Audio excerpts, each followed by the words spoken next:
Hello dear student, welcome. तभी हम लोग कॉमन साइज बैलेंस शीट्स और इनकम स्टेटमेंट जैसे रहता है, तभी हम लोग इनकम स्टेटमेंट सीख रहे कॉमन साइज। तो कॉमन साइज का क्वेश्चन दिया इनकम स्टेटमेंट, तो इनकम स्टेटमेंट को कैसे पहचानेंगे बच्चों लोग, इसमें सेल्स दिया रहेगा। ओके, तभी हम लोग यहाँ आंसर सॉल्व करने वाले हैं ताकि तुम्हारा काम आसान कर दूंगा। तो सबसे पहले क्या करना रहता है, आपको फॉर्मेट याद करना है। तो सबसे पहले सेल्स लिखेंगे, ओके, और दो ही कॉलम बनेगा, एक अमाउंट बनेगा और एक परसेंटेज बनेगा। ओके, तो सेल्स दिया 1,20,000, तो सेल्स को इधर लिख दिया मैंने 1,20,000। ओके, ये cost of goods sold.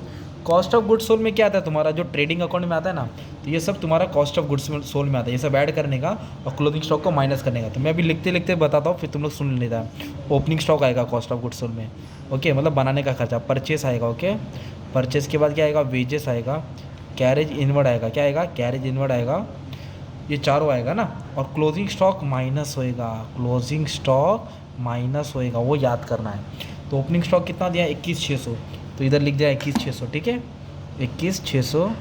Purchase कितना दिया बच्चा, 87,600, 87,600। वेजेस कितना दिया, 13,200, तो वेजेस लिख दिया 13,200। और कैरेज इनवर्ड कितना दिया, 4,800, कैरेज इनवर्ड दिया 4,800। और क्लोजिंग स्टॉक दिया 36,000, तो 36,000 को माइनस करना है, मतलब ब्रैकेट, तब जाके तुमको मिलेगा COGS, cost of goods sold. Okay, तो ब्लैक पेन ले लेता हूँ।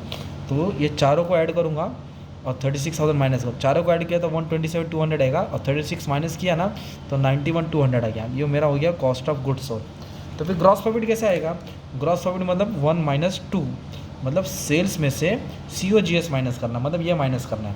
ये चारों को ऐड किया और ये माइनस किया तो ये अमाउंट मिला। अब ये अमाउंट में से ये वाला अमाउंट क्या करेंगे, माइनस करेंगे। तो 1,20,000 में से 91,200 गया तो 28,800 आया। ग्रॉस प्रॉफिट कितना है, 28,800। ओके, ऐसे लाइन मार दिया, ये हो गया तुम्हारा ग्रॉस प्रॉफिट। फिर ऑपरेटिंग एक्सपेंस माइनस करेंगे।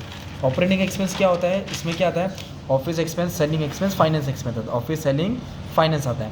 पर हमारे वाले क्वेश्चन में सिर्फ ऑपरेटिंग एक्सपेंस ही दिया है 24,000, तो डायरेक्ट मैं लिख दिया ऑपरेटिंग एक्सपेंस 24,000। तो डायरेक्टली ऑपरेटिंग एक्सपेंस क्या हो जाएगा, माइनस हो जाएगा, तो अपने को मिलेगा ऑपरेटिंग प्रॉफिट। तो कितना मिलेगा, ग्रॉस प्रॉफिट में से ऑपरेटिंग एक्सपेंस माइनस करेंगे तो अपने को आएगा ऑपरेटिंग प्रॉफिट 4,800। ओके, फिर नॉन ऑपरेटिंग इनकम ऐड होएगा और एक्सपेंस माइनस होएगा। नॉन ऑपरेटिंग मतलब जो पैसा बाहर से आ रहा है, तो क्रेडिट वाला इनकम होता है, डेबिट वाला खर्चा होता है। तो ये इंटरेस्ट और इन्वेस्टमेंट तुम्हारा ऑपरेटिंग इनकम है क्योंकि क्रेडिट में दिया है। और ये loss on sale of asset, ये तुम्हारा एसेट्स, ये एक्सपेंस है, मतलब खर्चा है, लॉस है, नॉन ऑपरेटिंग लॉस, तो ये माइनस होएगा। तो 15,600 इनकम हो गया तुम्हारा, ये तुम्हारा ऐड होएगा। और loss on sale of asset क्या होगा, तुम्हारा 6,000 माइनस होगा, क्योंकि तुम्हारा नॉन ऑपरेटिंग एक्सपेंस है। तो क्या करेंगे, जो ऑपरेटिंग प्रॉफिट है ना, ये इनकम ऐड होएगा और ये क्या आएगा, माइनस। तो आपको क्या मिलेगा, नेट प्रॉफिट बिफोर टैक्स। तो इसमें तो 15,600 ऐड किया, 20,400 आएगा, 6,000 माइनस किया, 14,400 आ गया मान लो। ओके, फिर इनकम टैक्स माइनस करेंगे, क्या माइनस करेंगे, इनकम टैक्स। तो क्वेश्चन में देखो इधर इनकम टैक्स दिया 2,400, तो ये इनकम टैक्स देना पड़ता है, इसलिए खर्चा होता है, तो ये माइनस कर देंगे। ओके, पैन बन पड़ रहा है, चल कोई बात नहीं। फिर इसको इससे माइनस करेगा तो तुम्हारा नेट प्रॉफिट आफ्टर टैक्स 12,000 आएगा। ये 12,000 तुमको मिल गया इधर। तो ये तुम्हारा जो क्वेश्चन था, तो मैंने इधर तुमको वर्टिकल सॉल्व कर दिया। अब इसका परसेंटेज कैसे निकालेंगे मालूम है क्या, परसेंटेज। तो परसेंटेज के लिए सबसे पहले याद रखो, हर परसेंटेज कैसे रखना मालूम है क्या, ईच अमाउंट को डिवाइड करेंगे सेल्स से और इंटू 100 करेंगे, बताता हूँ। तो सेल्स का अमाउंट है ना, उधर 100 डालना है। ओके, अभी क्या करना है, आपको कैलसी उठाना है, 21,600 को 1,20,000 से डिवाइड करेंगे, इंटू 100 दबा देगा, तुमको आंसर आ जाएगा। ओके, तो अब मतलब क्या करना है, हर अमाउंट को इससे डिवाइड करना है, सेल्स से, मतलब ये अमाउंट ऊपर रहेगा और सेल्स का अमाउंट नीचे रहेगा। अगर मैं बता दूँ तो जैसे कि मान लो इसका परसेंट निकालना है, 87,600 को डिवाइड करूँगा 1,20,000 से और इंटू 100 करूँगा, मतलब परसेंटेज दबाऊँगा, तो मुझे आंसर आ जाएगा, मान लो 73 आ जाएगा।